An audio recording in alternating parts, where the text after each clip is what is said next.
Hello, everyone. I'm Contest of WrestleZone.com, joined by the Deathmatch King, the Internet Champion, Matt Cardona. Matt, how are you doing today? I am doing great. Just got home from the road, went to the gym, just had some fruity pebbles and a protein shake, and now doing an interview, then about to do a podcast. I'm living the life. I'm busy as hell and I'm loving it.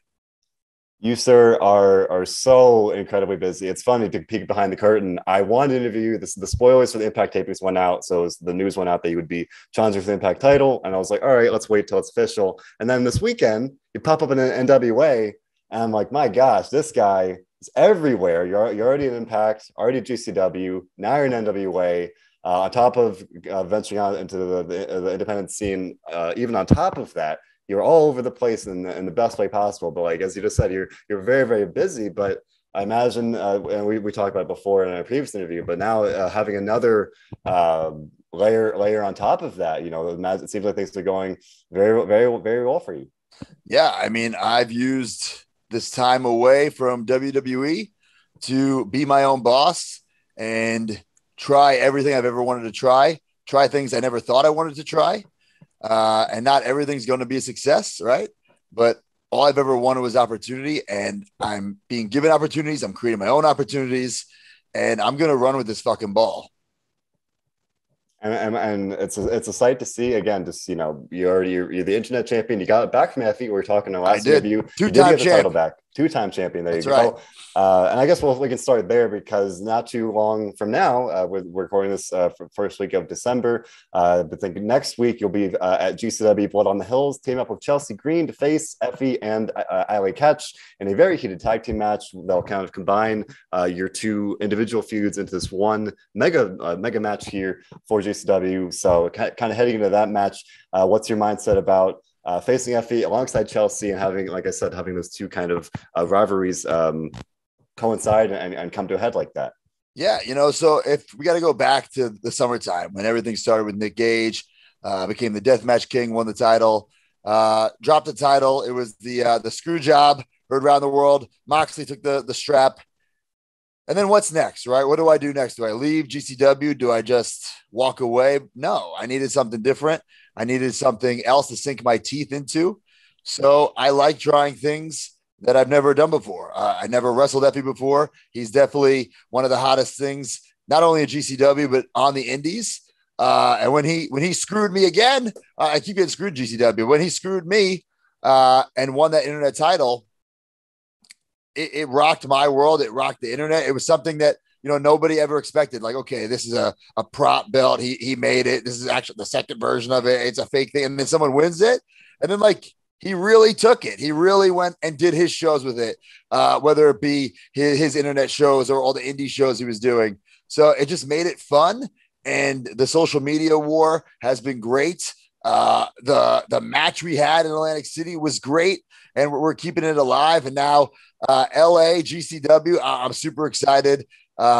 Chelsea Green to team with her is cool. It's going to be a weird dynamic because we are absolutely hated in GCW. The only time we teamed before was an Impact. We were beloved. We're going to be hated. But spoiler alert, I don't plan on bleeding because I'm so busy. I have to catch a red eye and head to Impact. So I don't want blood. There's definitely not going to be showers at whatever shitty arena this GCW show is at. So I don't want to bleed. I got to get on a flight. I got to fly from I think I'm going from LA to Atlanta to Louisville, Kentucky. So I can't have blood in my hair and on my face and crusted into my eyes. Can't have that. Well, hopefully you'll be able to remain blood-free coming out of that match. But that's just one stop on your, kind of run through GCW here, because we're going to look forward here in January. GCW, the world on GCW, GCW sold out the Hammerstein Ballroom, and to me, definitely that's a big contrast. You on the road to evil deeds. You're calling Detroit an F town, obviously New York, the Big Apple. Is it safe to say that's an A town? This is the A town. This show is super special to me for so many reasons. When I came to GCW, I honestly believe that there's no way they could have sold out Hammerstein without me and the buzz that I created. So I think they should all thank me. I think Brett Lauderdale should personally call me up right after this interview drops and thank me, maybe pad the lobe a little extra. But in all seriousness, it's a special show for me because I've never wrestled at Hammerstein Ballroom. The only show I've ever been to at Hammerstein was the first ever ECW one night stand. My trainer, Mikey Whipwrecht, an ECW original, he brought me and I watched from the crowd. I would say he brought me backstage. There is no backstage there. So I had to watch from the crowd, just stand up the whole time. And it was just such an iconic show being a diehard ECW fan myself. And now all these years later, getting to compete in that arena and just knowing that they're going to boo me out of the building. And I absolutely love it. What would you say that's kind of a full circle thing there? You know, having that experience at One Night Stand and now being one of the leading names in the marquee for GCW's event. It's super great. I have awesome gear lined up. I'm working on a cool entrance because GCW, they don't treat things as big as they should be. This is my WrestleMania, baby. So I'm gonna have my Mania entrance at the Hammerstein Ballroom. I'm gonna get my parents there. I made sure they have like balcony seats. I don't want them on the floor with all those disgusting GCW fans because who knows, light tubes, pizza cutters. I don't know. I don't want my mom around that. So have her up in the better seats, better view. And hopefully no one tries to attack my parents. Hopefully, the GCW fans will know better than that. But I mean, you were talking about the ECW connection there, and that's definitely a comparison that's made a lot. And now, especially with GCW running the Hammerstein, what do you say, especially now as GCW, admittedly, with you being involved, especially adding even more buzz to it? Is that a kind of a fair comparison moving forward here of GCW being kind of a more modern day version or spiritual successor even to ECW? I definitely think that's the spiritual successor is great. That's a great term. I like that. And I definitely think it's the 2021 or 2022 version of ECW, right? With these Monday Night Wars now with WWE and AEW, you got that third alternative. And I definitely think GCW has found its audience and it's continuing to grow. But this is a very important time for GCW because it's kind of sink or swim, put up or shut up. And I think if this Hammerstein Ballroom show didn't sell out, we'd be like, well, okay, just another shitty indie. But they sold out like fast, really, really fast. So I know the entire roster is excited. I know the entire roster is hungry. And I was there when we filmed that commercial at the Hammerstein. Like you could just feel the emotion just for a fucking commercial. So when all those seats are filled, man, it's going to be a special night. And I think it's going to be a history making night, not just for GCW, but for the wrestling business. Because, a year ago, not even 6 months ago, if someone would have said GCW selling out the Hammerstein Ballroom, I probably would have said, what's GCW? Right. And if I knew, I probably would have laughed and said, no fucking way. And not just me, a lot of wrestling people, fans, wrestlers, promoters, but GCW, they're proving a lot of people wrong, just like me. That's one reason I really like that connection. Definitely you're someone that's defied the odds and persevered and really enjoyed so much success kind of against those, at least on some level, some expectations of you, and GCW doing the very same thing. So now kind of looking forward here, you're someone that you just said 6 months ago, wouldn't even maybe not even known what GCW was, and you've seen it kind of grow and gain a lot of buzz as you've been there. Now you've got the Hammerstein sellout as this kind of major milestone. What would you say kind of might be some maybe the next benchmark or the next kind of like goal or the next kind of objective maybe that you want to see GCW reach, or how you want to see it grow moving forward here? I mean, selfishly, I would love GCW to run in the ECW arena. Honestly, maybe they have before. I don't know. I didn't know what GCW was until I got there. But I would love to go there because I've never wrestled there, and that's an iconic building.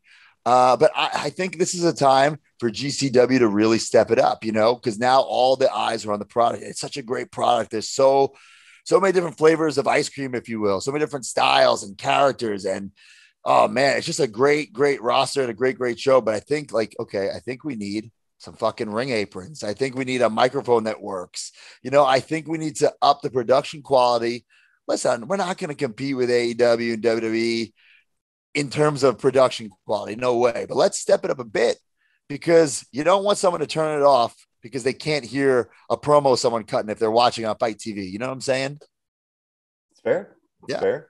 Hopefully we'll see that, especially with the sellout to Hammerstein, maybe adding maybe a little extra funds for something like that. But we could talk about GCW all day, but there's so much more to talk about. You're wearing an NWA Power hat. Oh, what a plug. I hope everyone from NWA Power is seeing this, because they said if you get the merchandise, that you need to post it on social media. I'm doing one better. I'm wearing it right here in this interview. I'm sure there's going to be clips online, some pictures. I'm wearing it everywhere, baby.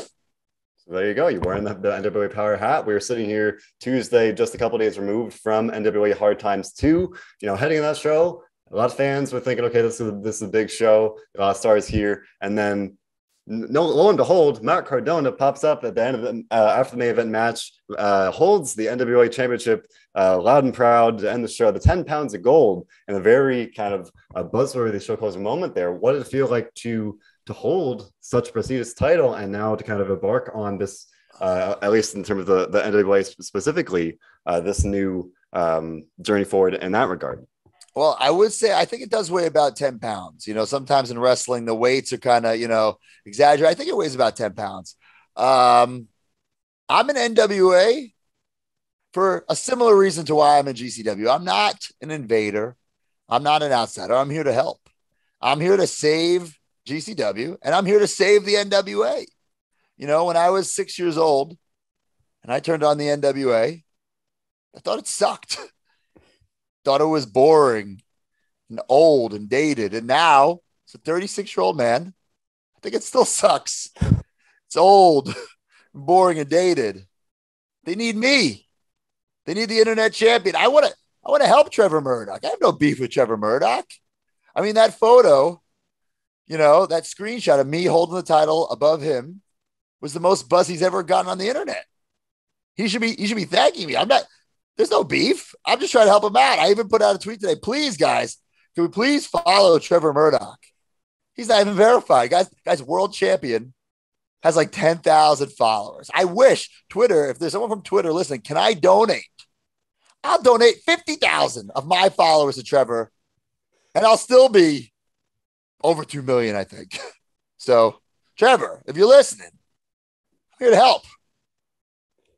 It's fair to point out maybe some of the NWA shortcomings, but it is a very different brand or company than GCW. It does have a lot of historical legacy and prestige. Kind of those three letters carry a lot of weight in the wrestling world. Admittedly, now in 2021, I don't want to cut you up. I'm trying to convince Billy Corgan to change the NWA to the MCWA, the Matt Cardona Wrestling Alliance. I think we'd get more buzz, more clicks, more views on Fight TV, sell more merch. Yeah, I'm just here to help. That's it. Just here to help. And I will say this, listen, it's 2021. We know these were all taped. We taped weeks worth of TV. I'm not going to spoil what was taped. I will say this, though. Some of my best work was done in these tapings. I had a hell of a great time. I enjoyed my time there. It was a lot of fun creatively. Man, I just felt like it was meant to be. Perfect time, perfect place. And that's what I love about 2021 wrestling. Such a great time for wrestling fans, but also wrestlers. I don't have a contract anywhere, so I could be an Impact. I love Impact. I'm going for the title. Go for the world title, Impact World title. Hard to kill. Last year, I make my debut. A year later, going for the world title. That's a story right there. It's a story that just wrote itself. That true life. GCW killing it. NWA. I'm here now, and I'm just doing whatever I can. I'm just doing whatever I can because I'm somebody who, I wasn't the chosen one, and that's fine. Not everyone can be the chosen one. Not everybody can be undefeated, win all the titles, and have all the big pay-per-view moments. That's fine. I'm not complaining about that. But I am the self-chosen one, and I'm going to do whatever it takes to be a top star in this business, whether people like it or not. I mean, WWE didn't want me. AEW didn't want me. That's fine because I want me, and I'm going to make sure everybody else does. I mean, it's an absolutely incredible run, especially now looking forward to Hard to Kill. It's going to be challenging for the Impact World title. You pinned Moose on Impact, and what some might say was a very, very surprising outcome. If you can do that again, Hard to Kill, you'll be the Impact World Champion. What would that mean to you to be the Impact Wrestling World Champion? As you just said, kind of after setbacks and various steps in this journey, and now coming off the year that you have had in 2021, Hard to Kill being the first week of 2022, couldn't think of a better way to kick off the new year than to win the world title. I mean, you said it. What a way to kick off 2022. My 2021 was incredible, and it's not over yet. But what a way to start 2022. Impact pay-per-view for the title. It's definitely a career milestone for me. And I'm very, very excited for it. Impact is one of the only crowds that haven't really turned on me yet, and that's the thing. I'm not a heel, the quote unquote heel. I'm me. And some people hate me. Some people love me. Turns out the Impact, the people at Impact, they still love me. It's the GCW universe, the NWA fans, and now random indies are starting to not like me. I just don't understand. I'm a babyface. Why do you think? Oh, we talked about it in our first interview with GCW, and maybe there being a specific dynamic there, but now it's less of a binary thing. It's more of a it's Impact still loved, and now maybe it's just multiple other places less so. Like we talked about it a bit last time, but like now here we are a couple months later, seeing that effect continue to play out. Like what do you think? What do you think is driving that? It's where people still really rally behind you in Impact, but maybe not so much elsewhere. I think to what I said earlier about it being a great time to be a wrestling fan and wrestler is that I do a show, whether it be GCW, NWA, Impact, or an indie that has some like buzz. People see it, people hear it, people read about it. So it's not just, if I'm doing this show in Cleveland, Ohio for AIW, right? If I'm winning the title there, people in Florida know, New York, people know it's not just local fans anymore. A lot of these independent promotions are streaming, have huge social media followings. So it's a lot of fun for me now because I come out, let's say I'm coming to this indie for the first time. I just walk out the curtain. I stand there. I'm like, okay, am I a heel tonight or a face? Because I can't predict, because it's really 50-50. And it's such a dynamic that I've never experienced before. Of course, like if you're a baby face, there's going to be some fans who don't like you and heckle you, but this is nuts. Whereas I genuinely don't know, am I going to be a baby face or a heel? I'm sure it's frustrating for my opponents, but for me, I love it. It's a very fun dynamic to see play out, and we're seeing it pretty much every show at this point. But we're sitting here in December, a year, kind of a chance to look back at the year that has been. And as we've been talking about, an absolutely incredible year to go from debuting Impact, going to CW, now showing up in NWA and elsewhere. But now to put a pin on the retrospective side of it, if let's say, if someone told you like 10 years ago, you'd be where you are now, kind of at the end of an amazing year like this, of you're like making a name for yourself. You said, as you said earlier, being the self-chosen one, pushing yourself to these new heights. Like, what does that really mean to you? To kind of sit here and knowing, looking back on the year that's been, just enjoying the success and and we'll talk about maybe looking forward here, but it's been an amazing year. So are you able to kind of to step back and say, wow, I did that? Yeah, absolutely. I'm always somebody who strives for more. Not that I'm not satisfied or grateful for what I have or have accomplished, but I want more. 10 years ago, I started Z Trolling Island Story. I don't care what anybody says. It changed the fucking business. It did. And that's not me being in character or not.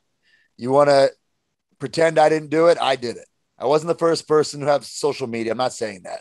I wasn't the first person to have a web show. I'm not saying that. But I was the first person to prove that if a certain company doesn't want to do something with you, you can force their hand and make them. You can prove that people do want to see you. And I did that by taking Matt Cardona and Zack Ryder, merging them together and presenting that as Zack Ryder on social media, on my YouTube show, and busting my ass all by myself. I have no problem working hard.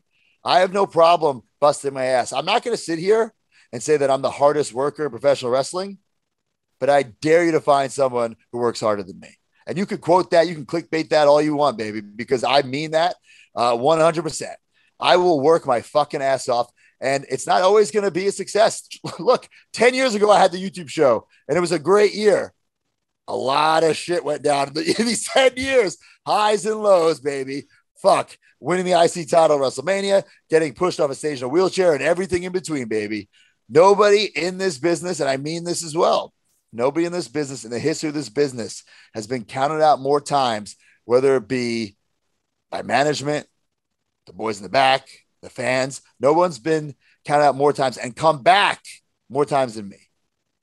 I am the cockroach of this wrestling business. You cannot get rid of me. You cannot kill me to steal a line from Matt Hardy. I will not die. And I won't. I'm going to keep trying. I'm going to keep fighting. 10 years later, I thought 2011 was the best year of my career. 10 years later, it's 2021. That's the best year of my career without WWE, without AEW. And I'm not saying I didn't enjoy my time. Listen, WWE was the best, right? It provided me my life. It set me up for so much. It was my dream job. And whenever I was there, 3 or 4 weeks at AEW, that was great too. It was cool. It just didn't work out. It wasn't meant to be. You know, if I would have signed, if I would have been offered a deal there, I'd probably be doing Dark and Elevation, which is cool, right? Nothing against the people who are doing that. I don't want to do that. I've already been just a guy on a roster for a long time. So it's a blessing in disguise. I got released by WWE. It's a blessing in disguise AEW didn't work out, because I would have never found GCW, never found myself as the Deathmatch King in this new persona, which is really just me getting to show a different side of me. So everything happens for a reason. I don't necessarily believe in fate, but you got to roll with the punches. You know, not everything's going to go according to plan. And I say always ready. It's more than just a cute little fucking hashtag. It's the way I live my life, my career, because when you get that opportunity, you better be always ready to deliver. And someone like me, I'm not complaining about it, but I don't get opportunity after opportunity. So when I get one, fuck, you better be always ready. And that you are. And just before we talk about the future a little bit, just to elaborate, you know, you said now 2021 is the best year of your career. You know, to you, like, why is that? Beyond the obvious of what you've done, but maybe more about what it means to you, like kind of what you'll take from this year moving forward. We're talking about your persistence and your determination, but specifically in terms of this past year that's been, you know, why 2021? I've said this a lot before in a lot of different interviews, maybe even the last time we spoke. I don't give a shit about proving people wrong. I don't care. If I do, great. I care about proving my fans right, my supporters right, the people who stuck by me through the hard times right, myself right. And that's what I feel like I did this year, and then some. I'm very proud of what I've accomplished. I'm grateful for the opportunities that Impact gave me, GCW, NWA, any indie who padded the rope and paid me, you know? So the wrestling aspect has been awesome. The most creatively fulfilled I've ever been. And then I have the major pod network, the Major Wrestling Podcast, the MC True Long Island Story podcast, where I'm having the time of my life with that and staying extremely busy with that. So I'm a very creative person. I just need that outlet. And I have this whole world is my fucking canvas right now. And I'm just painting and drawing and scribbling, do whatever I want. And nobody can tell me that it's not good enough. You know, I'm just doing whatever I want and being my own boss and just riding the wave. I didn't wake up on January 1st of last year and be like, all right, how about this? In July, we'll like have a death match. And then no, it just happened. It just happened. And that's why, you know, this year has been so great. And I'm super excited for 2022 because right off the bat, Impact World Title match, Hammerstein Ballroom sold out, GCW. Man, I mean, like we have a live Major Wrestling podcast in Orlando. It's like January is stacked.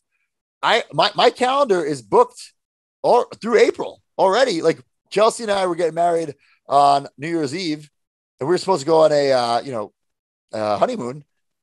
Like we can't because I'm so booked up. So is she, which is great. So we're like, all right, we need to, even tonight, I think we need to just sit down, get our calendars up. Be like, all right, April, just do not book anything. Let's book this honeymoon and then book around that because the bookings are filling up fast. And I'm so grateful for that because it's awesome. It's, people want to have me and it's a great feeling. I bet it is, and it's great to see you continue to do so many great things here. So now, looking forward, you mentioned January being very, very loaded up here, and in a big way, Impact World Title, GCW, Hammerstein, and more. But now you tweeted, I think earlier today, that obviously 2021 best year of your career, but you had said 2022 is gonna be even better. Maybe beside the specific the Impact World Title, GCW, Hammerstein, maybe in a more general sense. What are you kind of hoping to do in 2022 to make it even better than this year? What are some things you didn't, or that you want to do that haven't done yet? And are your kind of goals moving forward here, heading into the new year? It was great to wrestle in Impact this year and wrestle in GCW and wrestle in NWA. What if I win all three of their world titles next year? What if I have them at the same time? That would be cool. I was already the GCW world champion. I was screwed. I think I deserve a rematch. I'm hoping to win that Impact World title at Hard to Kill. I'm not necessarily, going for that NWA title right now. I'm here to just kind of help Trevor out. Maybe eventually I'll go for it. But man, Matt Cardona is the NWA World Heavyweight Champion. Has a nice ring to it. I'll tell you that. And how man, the GCW universe hated my guts. You can see it over my shoulder when I turned their title into a spinner belt. Imagine all those old school tradition loving NWA fans if I won that, put a purple strap on it, turned into a spinner. Holy shit. They wouldn't like that. Yeah. Well, with that, we talked about everything you're doing here. So much to dig into, obviously, so much to look forward to. Both that here, as I said, it's December now. Welcome back to the year it's been, and we've previewed the year that's to come. So moving forward here, do you have anything you want to kind of parting words? And obviously, I'm plugging, all of your various things on, your podcast and all that stuff. Just any lasting things like that. Yeah, man. It's funny because like when people ask me to plug stuff, I'm like, oh shit, what do I plug? I have so much to plug. It's like, just go to my social media at the Matt Cardona. You'll see everything. I have too many things to plug. But I do want to genuinely say thank you to all my fans who have supported me through the good times and the bad. This year has been a wild, wild ride. Very similar to the 2011 YouTube run. But this one I think is even more special because, man, I think we accomplished a lot more. And that's to say that we didn't in 2011. I say we because I didn't just do it by myself. Yes, I did that show by myself, but without my fans, it wouldn't have worked. The WWE wouldn't have realized that they had to use me. But now, because of my fans, the wrestling world is realizing that they have to use me. And the WWE is big, but it's not bigger than the wrestling world. So I want to thank my fans for that.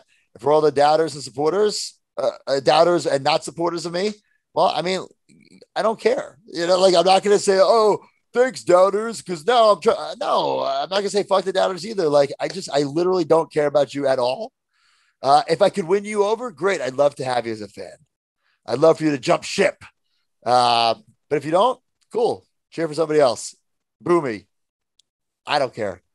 As long as you come to a show and have fun and keep the wrestling world alive, because it's thriving right now. It's the best it's ever been, in my opinion, certainly in my lifetime. So I'm very excited for 2022, not just for me, but for Chelsea Green and the major pod network and Impact and GCW and NWA and the whole wrestling world. Couldn't agree more. I'm very, very much looking forward to seeing what you do, what new heights you're able to reach in 2022. So that being said, Matt, thank you so much for your time today. I wish you the very, very best moving forward. And here's reaching new heights in 2022. Thanks, bro. I really appreciate it.